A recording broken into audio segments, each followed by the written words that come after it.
Israel Hamas युद्ध पर बड़ी खबर यही है कि पिछले 24 घंटों में 450 हमास के ठिकानों पर जमकर इसराइल ने बमबारी की है और इन ठिकानों को नष्ट कर दिया है। इनमें कमांड सेंटर्स मौजूद हैं, इनमें रॉकेट लॉन्चर सेंटर्स मौजूद हैं और ये सारे के सारे गाजा पट्टी में हैं। तो आईडीएफ यानी कि इजरायली डिफेंस फोर्स ने पिछले 24 घंटों में इन 450 ठिकानों पर जबरदस्त बमबारी की है। साथ ही साथ जमीनी कार्रवाई भी की। जमीनी कार्रवाई का मतलब यह हुआ कि गाजा में उन आतंकवादियों के घरों को उड़ा दिया गया जो आतंकवादियों ने 7 अक्टूबर को हमला किया था, इजराइल में घुसकर वहां कत्लेआम किया था, वहां लोगों का अपहरण किया था और उसके बाद से ये युद्ध शुरू हुआ है। 23 दिन हो चुके हैं। दोनों तरफ से भीषण हमलों के बीच मौत का आंकड़ा भी लगातार बढ़ता जा रहा है। गाजा में 7700 से अधिक लोग अभी तक मारे जा चुके हैं। यह आंकड़ा 9000 को पार कर चुका है। सिलसिला थमता हुआ नहीं दिख रहा। 40% गाजा खंडहर में बदल चुका है। इस बीच इजराइल के प्रधानमंत्री बेंजामिन नेतन्याहू ने कहा कि उनके देश के लिए स्वतंत्रता का यह दूसरा युद्ध है। इजराइल की सेना रात दिन गाजा पट्टी में बमों की बारिश कर रही है और जंग के 23वें दिन तो इजराइल ने गाजा पर शिकंजा और कस दिया है, क्योंकि उसके मरकावा टैंक भी गाजा पट्टी में हमास के ठिकानों को चुन चुन कर निशाना बना रहे हैं। 3 तरफ से इजराइल ने हमला बोल दिया है। आसमान से जंगी जहाज बम बरसा रहे हैं, जमीन से टैंक और पैदल सैनिक कहर बरपा रहे हैं और समंदर से हर मोर्चे पर इजराइल की सेना और यहां की पुलिस की नजर है, जिससे कई जगहों पर समुद्री सीमा को सील कर दिया गया है। इजराइल के घातक हमलों में मौत का आंकड़ा लगातार बढ़ रहा है। गाजा में मौत का आंकड़ा 7650 से ज्यादा हो चुका है, जबकि इजराइल में 1400 लोगों की जान गई है। गाजा में हर तरफ चीख पुकार मातम है। इजराइल के हमले के बाद देखिए किस तरह एक इमारत जमींदोज हो गई। जंग की एक दर्दनाक तस्वीर भी देखिए। एक बच्चा कमर तक इस मलबे में फंसा है और उसको निकालने की कोशिश जारी है। लोग धमाके के बाद घायलों को लेकर अस्पताल की तरफ दौड़ रहे हैं। गाजा की सैकड़ों इमारतें खंडहर में तब्दील हो चुकी हैं। फलस्तीनी राष्ट्रपति की बात सुनिए, जो ये तबाही देखकर परेशान है। जंग नए इलाकों की तरफ फैल रही है। ये खान यूनिस की तस्वीरें हैं जो साउथ गाजा में है।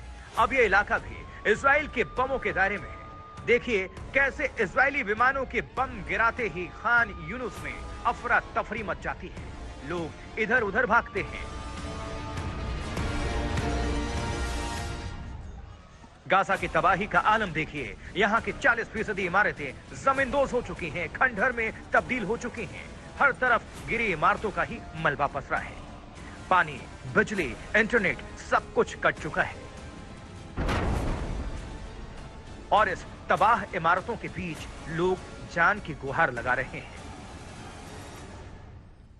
ये पीड़ा, ये तबाही और ये हिंसा बयां कर रही है। इसको रोकना अब जरूरी है। तेल अवीव से राजेश पवार और शिव अरूर के साथ श्वेता सिंह, आज तक। 22 दिन हो चुके हैं। आज युद्ध का 23वां दिन है। यह युद्ध थमने का नाम नहीं ले रहा और लगातार बढ़ता जा रहा है। दुनिया 2 हिस्सों में बढ़ चुकी है। अब से कुछ देर पहले यह खबर आई कि 2 रॉकेट इजराइल की राजधानी तेल अवीव पर दागे गए, हालांकि उन्हें हवा में ही नष्ट कर दिया गया। तेल अवीव में ही मौजूद है हमारी साथी श्वेता सिंह। श्वेता की ये एक्सक्लूसिव ग्राउंड रिपोर्ट। ये चंद कदम की दूरी पर मैं हूँ इस समय। जो पीछे आपको फेंसिंग दिख रही है, ये वही फेंस है जो गाजा पट्टी को इजराइल से सेपरेट करती है। इसी के हिस्से तोड़ तोड़ कर हमास के आतंकी यहाँ पर आए थे। देखिए किस तरह की तबाही मचाई है। न जमीन, न सड़क, न घर, किसी चीज को नहीं छोड़ा। इस तरह के जो आक्रमण होते हैं, आप समझिए कि भीतर घरों के ग्रेनेड फेंके गए, उससे फटकर इस विस्फोट के कारण ऐसा हुआ। इन पूरे इलाकों को अब खाली करा के इन सभी लोगों को अब सुरक्षित जगहों पर पहुंचाकर, टेल अवीव के इलाके में पहुंचाकर ताकि उनकी रक्षा की जा सके, वहां पर रखा गया है। और यहाँ पर जो सैन्य छावनी है वो बना दी गई है। यहाँ पर सैनिक मौजूद होकर, आईडीएफ के स्पेशल फोर्सेस मौजूद होकर वो इस तस्वीर को रोज अपनी आंखों के सामने देखते हैं, झुलसे हुए घरों को, पेड़ों को, यहाँ पर आती वो मानव शरीर की एक तरह से कहें आपको दुर्गंध, किस तरीके से मारा गया होगा उन सभी लोगों को बर्बरता से, वो एक एक तस्वीर उन सैनिकों को प्रेरित करती है कि उस आतंक का खत्म, उस आतंक का नाश किया जाए। बंधक संकट अभी सुलझा नहीं है। इजराइल लगातार दबाव बना रहा है क्योंकि बंधक अभी भी हमास के आतंकवादियों के कब्जे में हैं और अगर ग्राउंड ऑपरेशन से इजराइल को कोई बात रोक रही तो उसमें एक बहुत बड़ा कारण यह भी है कि बंधक हैं, वहां ऑपरेशन करेंगे तो उन्हें नुकसान पहुंचेगा। हमारी संवाददाता हमारे साथी शिव अरूर भी वहीं पर मौजूद हैं। शिव अरूर की एक्सक्लूसिव रिपोर्ट। इजराइल के लिए बंधक समस्या इस जंग में सबसे बड़ी समस्या है, क्योंकि जब तक ये हॉस्टेज क्राइसिस का हल नहीं होता है, ये इसका रेजोल्यूशन नहीं होता है, इजराइल के पास बहुत ही कम विकल्प हैं आक्रमण के लिए। हमने पहले भी रिपोर्ट किया है और हम साउथ इजराइल में थे कल कि इजराइल के कुछ विशेष बल घुस चुके हैं गाजा में और ये कोशिश कर रहे हैं कि हॉस्टेजेस को रिहा करने के लिए, अपने आप रिहा करने के लिए कोशिश हो रही है, लेकिन ये एक बहुत ही मुश्किल चीज है क्योंकि 200 के ऊपर बंधक हैं गाजा में। किसी को सर्टेनली और डेफिनेटली पता नहीं है कि एग्जैक्टली कहाँ है।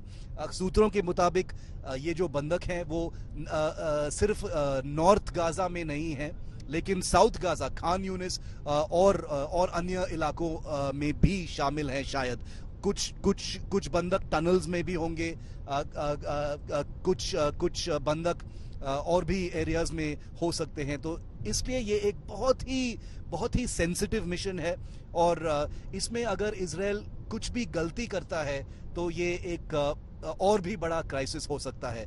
ईरान भी सामने आया है और एक स्टेटमेंट दिया है कि वो हमास के से इन टच हैं और वो बोल रहे हैं कि एक ऑप्शन है कि ये जो बंधक हैं, 200 के ऊपर जो बंधक हैं वो तेहरान जा सकते हैं। कतर और टर्की भी कुछ मीडिएशन का भूमिका निभा रहे हैं। तो अभी तक कोई रेजोल्यूशन हुआ नहीं है, अभी तक कोई ब्रेक थ्रू सामने नहीं आया है, तो इसलिए ये बंधकों को लेकर जो समस्या है और भी बड़ा हो गया है। हमास से लेकर ईरान और लेबनान तक लाख ये दावे करें कि जमीनी युद्ध में इजराइल को हम धूल चटा देंगे, लेकिन सच्चाई ये है कि इजरायली सेना ने हमास को बहुत नुकसान पहुंचा दिया है।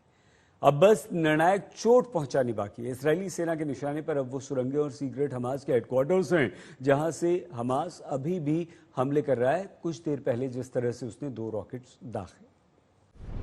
72 घंटे के भीतर गाजा पट्टी के सबसे खूंखार आतंकी संगठन हमास की चूल्हे हिला दी है इजराइल की सेना ने। यूनाइटेड नेशन से लेकर कई मुल्क गाजा पर हमले रोकने की नसीहत देते रहे, लेकिन उधर इजराइल के टैंक धड़धड़ाते हुए हमास के ठिकानों की तरफ बढ़ चले और नतीजा सामने है।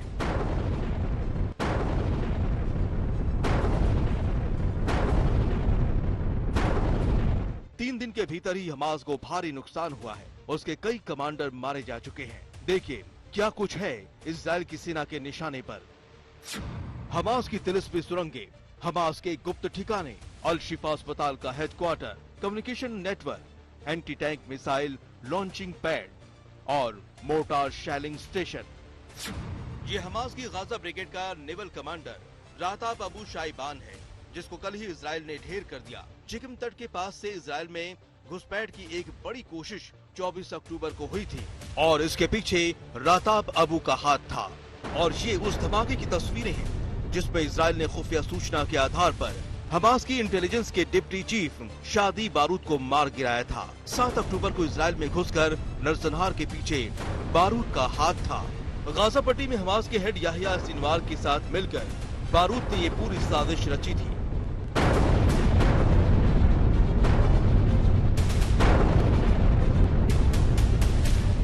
हमास के एक के बाद एक कमांडर ढेर हो रहे हैं। आईडीएफ के जंगी जहाजों ने दराज तूफा बटालियन के 3 कमांडरों को भी मार गिराया है। इनके नाम रिफात अब्बास इब्राहिम जादबाग और तारिक मारूफ है। हमास के कई कमांडर अब तक मारे जा चुके हैं और ये उन सुरंगों की तस्वीरें हैं जिनके अंदर हमास के लड़ाके छुपे बैठे हैं। अब यही सुरंगें इजराइल के टैंकों और जंगी जहाजों के निशाने पर है। इन्हीं सुरंगों से हमास के आतंकी बाहर निकलते हैं, इजराइल की ओर रॉकेट दागते हैं और फिर इन्हीं सुरंगों में जाकर छुप जाते हैं। कई सुरंगें तो 80 मीटर से भी ज्यादा गहरी है।